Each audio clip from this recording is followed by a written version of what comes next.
Salmo 74 foi escrito por Asaf.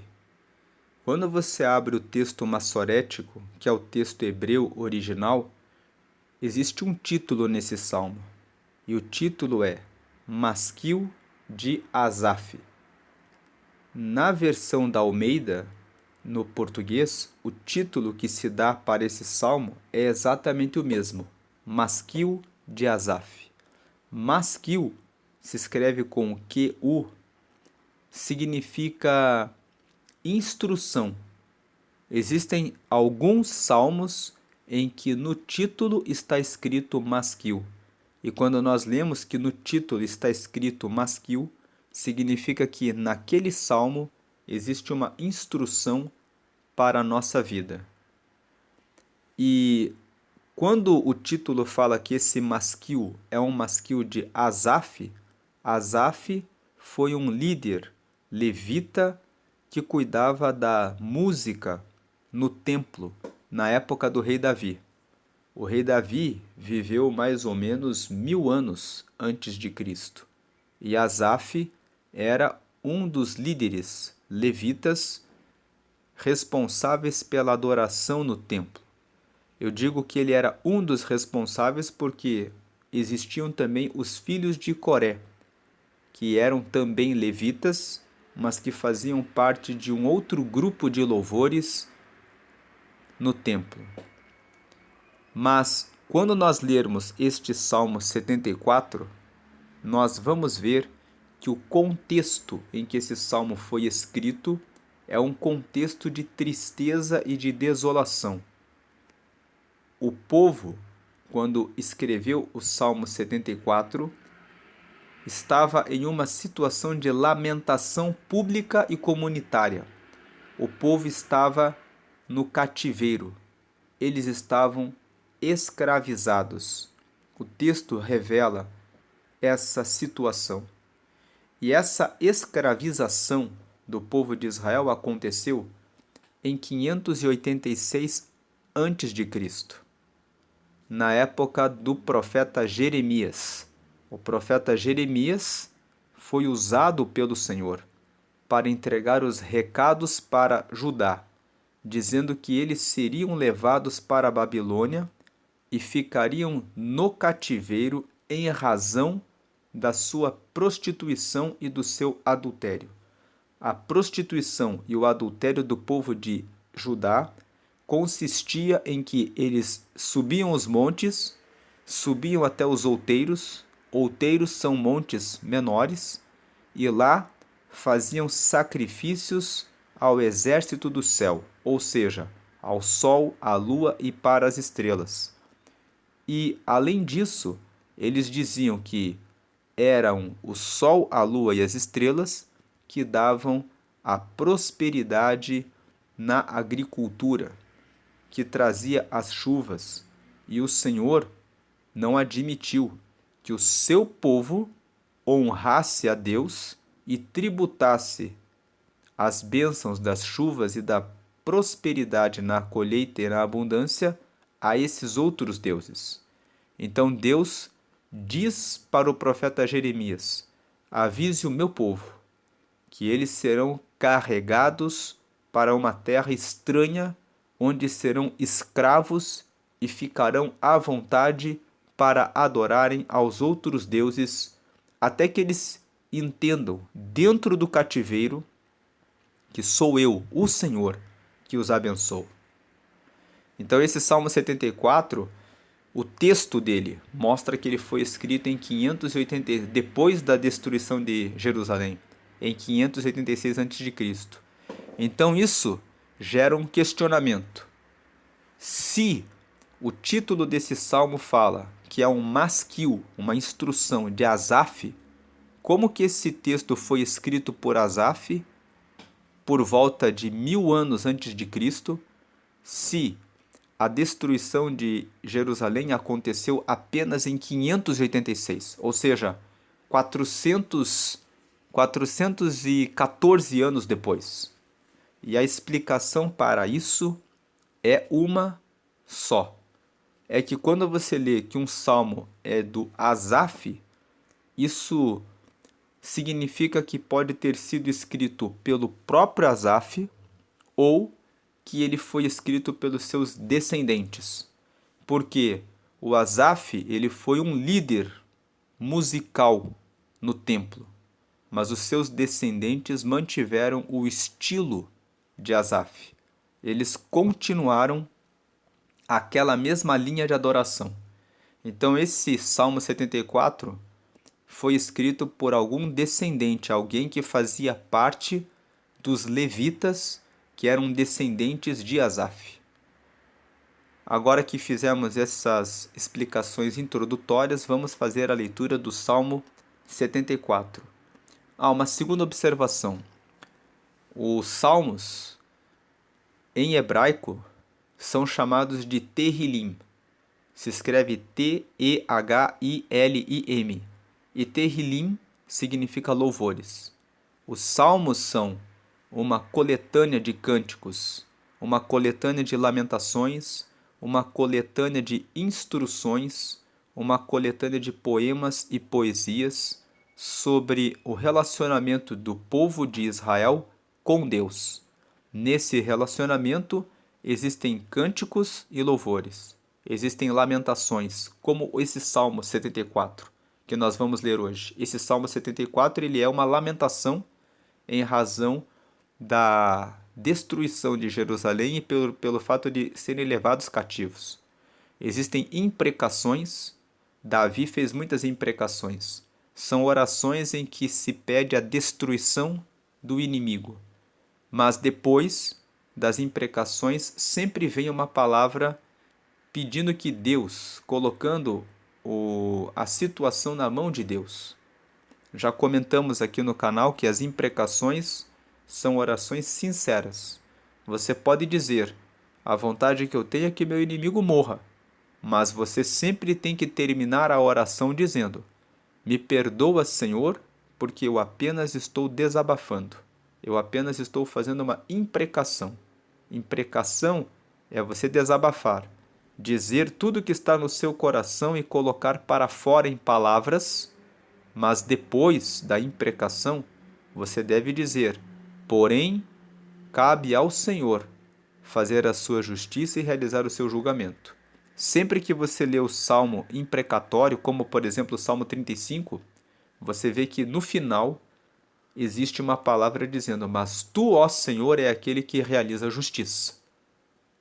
E essa observação é muito importante, porque se você prestar atenção apenas na imprecação, já vi muitos ensinadores dizendo: você pode orar e pedir a morte do seu inimigo, porque existe palavras na Bíblia dizendo que o rei Davi pediu a morte do inimigo.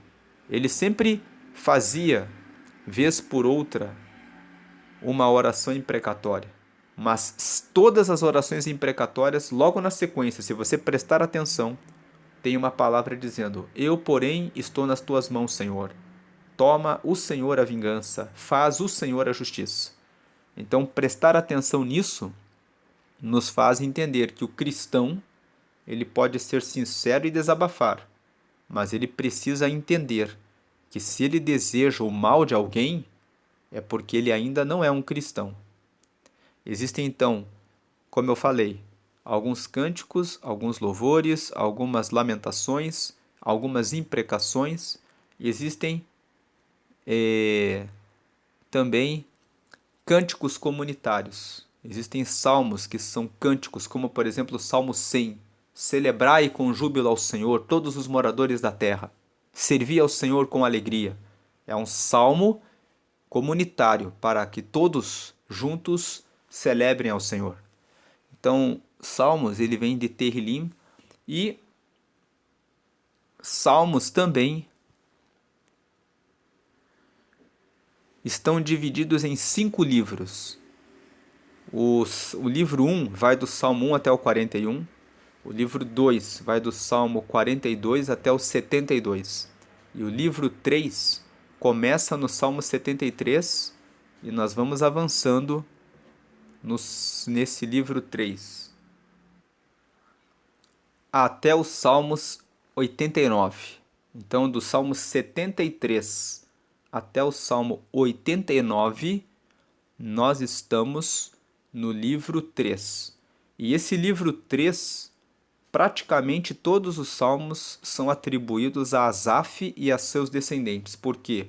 Do Salmo 73 até o Salmo 83, até o Salmo 84, todos eles foram escritos por Asaf. Então nós temos depois os Salmos 85 a 89, que foram escritos por outros autores, mas praticamente o livro 3 é uma reunião dos escritos de Asaf e dos seus descendentes. Então vamos agora fazer a leitura do Salmo 74, que se divide em 4 partes. Na primeira parte, nós vemos aqui o Masquil dizendo: Ó Deus, por que nos rejeitaste para sempre? Por que se acende a tua ira contra as ovelhas de teu pasto? Verso 2: Lembra-te da tua congregação que compraste desde a antiguidade, da tua herança que remiste, deste monte Sião em que habitaste. O monte Sião fica em Jerusalém. Então aqui o salmista está dizendo: por que o Senhor nos rejeitou para sempre? Por que o Senhor levantou a sua ira contra nós, as ovelhas do teu pasto? Lembra-te da tua congregação que compraste desde a antiguidade, da tua herança que remiste deste monte Sião em que habitaste. Levanta-te contra as perpétuas assolações, contra tudo que o inimigo tem feito de mal no santuário. Veja que o contexto em que o salmista está fazendo aqui esse apelo a Deus é um apelo que mostra que eles estão sendo destruídos pelos seus inimigos.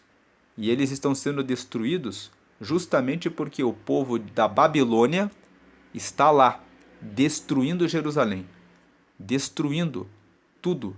Então o salmista aqui começa pedindo a Deus, perguntando até quando isso vai continuar.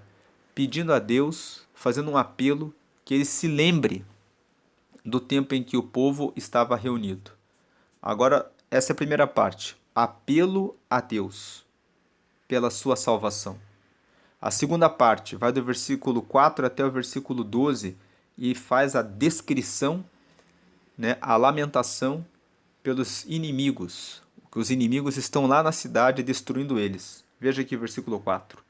Os teus inimigos bramam no meio dos lugares santos, põe neles as suas insígnias por sinais. Quando Nabucodonosor entrou em Jerusalém, eles foram até o templo de Salomão, levaram os tesouros do templo de Salomão e colocaram marcas da Babilônia, dizendo: agora esses escudos, esses tesouros são da Babilônia, não são mais dos judeus. É isso que ele está falando no versículo 4. Os teus inimigos bramam no meio dos lugares santos, põe neles as suas insígnias por sinais. 5. Parecem-se com o homem que avança com o seu machado através da espessura do arvoredo. Aqui uma metáfora, uma comparação, dizendo que eles estão pegando o machado e estão, assim como o machado vai avançando no arvoredo, eles vão destruindo tudo que vem pela frente. 6. Eis que toda obra entalhada quebram com machados e martelos. 7. Lançaram fogo ao teu santuário. Quando nós lemos o texto de Jeremias, nós vemos que quando eles entraram em Jerusalém, eles lançaram fogo na cidade. Profanaram, derribando-a até o chão, a morada do teu nome. Veja que ele está falando aqui a respeito da destruição do santuário, da destruição do templo. Essa situação descreve exatamente o momento da invasão dos babilônios sobre Jerusalém. 8. Disseram no seu coração: despojemo-los de uma vez. Queimaram todos os lugares santos de Deus na terra. Então ele está dizendo aqui que os babilônios disseram no coração deles: vamos despojar tudo aqui. Versículo 9. Já não vemos os nossos sinais, já não há profeta, nem há entre nós alguém que saiba até quando isto durará. Na verdade, quando o salmista escreveu aqui esse texto, o descendente de Asaf, havia o profeta Jeremias, mas o profeta Jeremias falou que isso aconteceria. Depois que ocorreu a invasão, eles ficaram Deus ficou um tempo em silêncio. Jeremias ficou só acompanhando as coisas acontecendo. Ele já tinha cumprido o seu papel de profeta. Versículo 10. Até quando, ó Deus, nos afrontará o adversário? Blasfemará o inimigo o teu nome para sempre? Verso 11. Por que retiras a tua mão? Sim, a tua destra. Tira-a do teu seio e consome-os. 12. Todavia, Deus é o meu rei, desde a antiguidade, operando a salvação no meio da terra. O 12, na verdade, já começa a outra parte.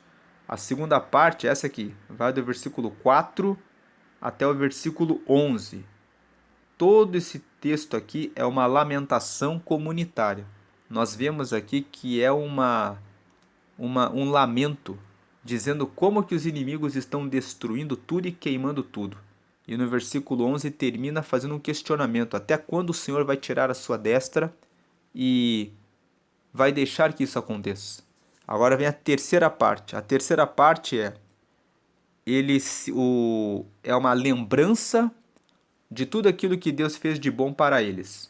Veja aqui: todavia Deus é o meu rei desde a antiguidade, operando a salvação no meio da terra. Ele está lembrando que Deus é o Deus de Israel desde tempos muito remotos, desde o passado. Tu dividiste o mar pela tua força, quebrantaste a cabeça dos monstros das águas.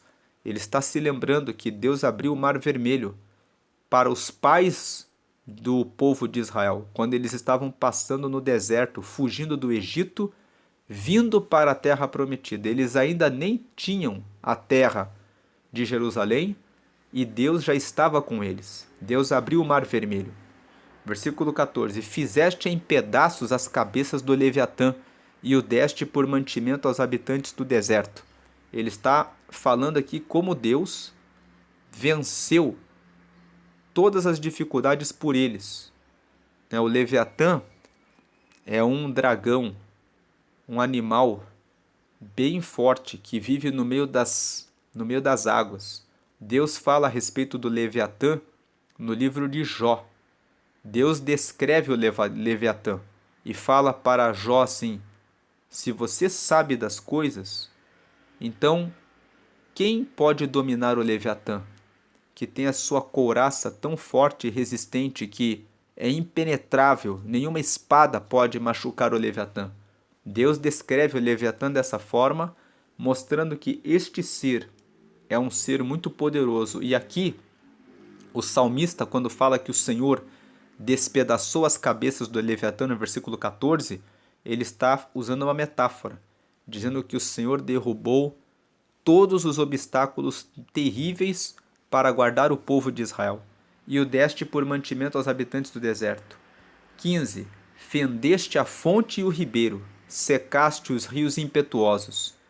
Ele está falando dos sinais e das maravilhas que Deus operou no deserto. 16. Teu é o dia e tua é a noite. Preparaste a luz e o sol. 17. Estabeleceste todos os limites da terra, verão e inverno. Tu os formaste. Então, aqui dos versículos 12 até o versículo 17, o salmista, o Asaf, aqui o descendente de Asaf, ele faz uma lembrança a respeito das maravilhas de Deus. Ele se lembra do poder de Deus. E ele termina o salmo aqui, no versículo 18 ao 23, pedindo que Deus torne a restaurar o povo. Versículo 18: lembra-te disto, que o inimigo afrontou ao Senhor, e que um povo louco blasfemou o teu nome. 19. Não entregues às feras a alma da tua pombinha. Veja que ele chama o povo de a pombinha do Senhor. É uma forma carinhosa de se referir ao povo, dizendo que é a amada de Deus. Não te esqueças para sempre da vida dos teus aflitos. 20. Atenta para o teu conserto. Conserto com C significa aliança, significa pacto. Existe conserto com S, que significa consertar alguma coisa. Mas aqui o conserto com C é aliança. Atenta para o teu pacto, a tua aliança, pois os lugares tenebrosos da terra estão cheios de moradas de crueldade. Ele está descrevendo o contexto, né? 21.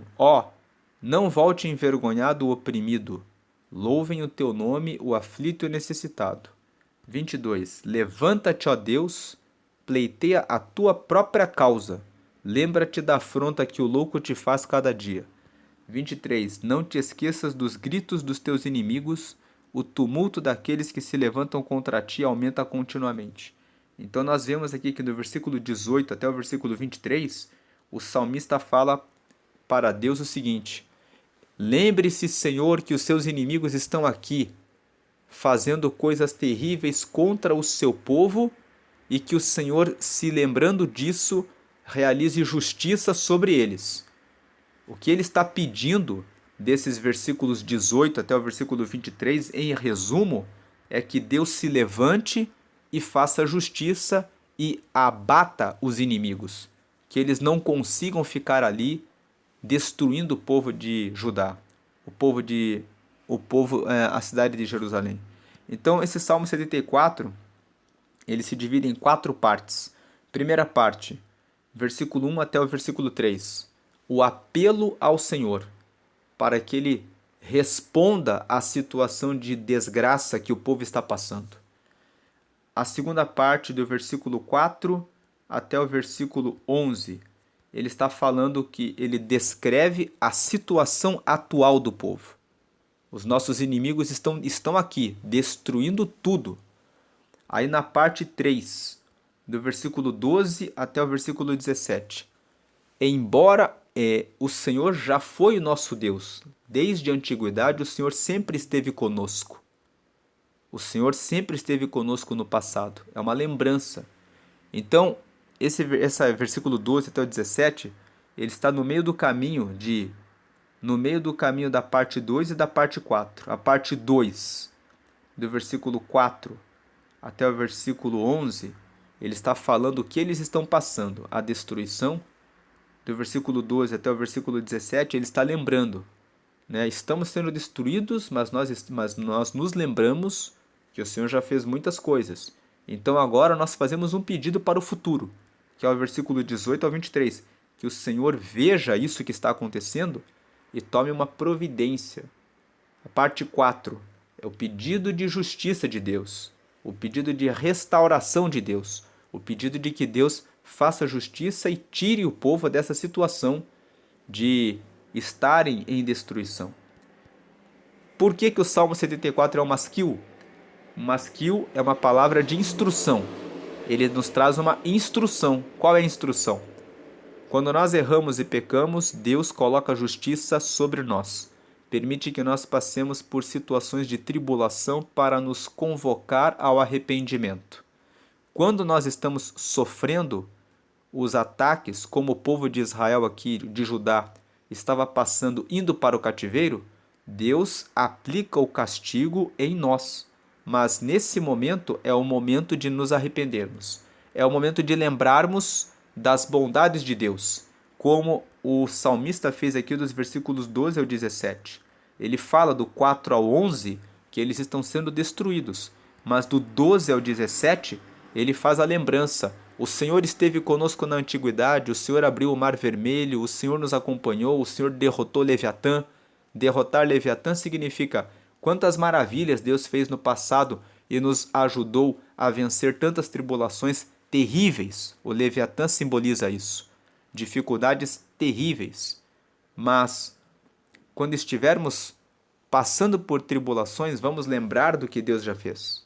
E vamos nos arrepender e pedir no final que Deus, aqui no final do versículo 18 ao 23, da mesma forma como esse texto do Salmo 74 termina, vamos pedir que Deus venha restaurar a sua justiça e restaurar a sua bondade sobre nós.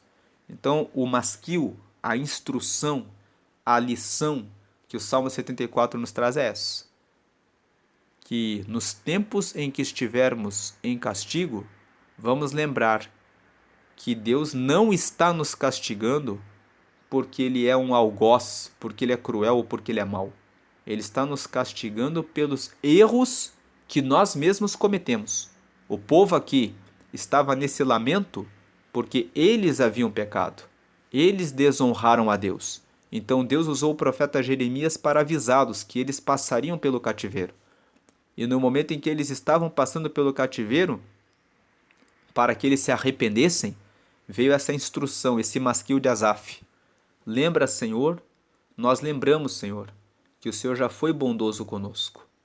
E o que nós pedimos, Senhor, é que o Senhor restaure um novo tempo para nós. Vamos passar por esse cativeiro para sermos corrigidos. Estamos vendo as coisas sendo destruídas, mas que no meio de tudo isso o Senhor se lembre que o Senhor já esteve, né? Se lembre de voltar a nos abençoar no futuro, que o Senhor se lembre de voltar a nos ajudar depois que formos tratados e curados desse mal. Essa é a meditação do Salmo 74. Hoje é dia 14 de outubro. Nós começamos a meditação dos Salmos no dia 1º de agosto. Começamos no Salmo 1º e vamos seguir nos meses de novembro e dezembro até chegarmos no Salmo 150. E a cada mês nós incentivamos a leitura de provérbios. Agora no mês de outubro nós estamos com uma série no canal chamada Renovando a Mente com Provérbios. Você pode acessar essa série, está lá no canal, já postamos hoje, 14 de outubro, Renovando a Mente com Provérbios 14. E se você não quiser assistir esse vídeo, eu vou deixar aqui, agora, no final, aqui no canto esquerdo, Leituras em Provérbios 14, que é uma série de provérbios que foi gravada alguns meses atrás.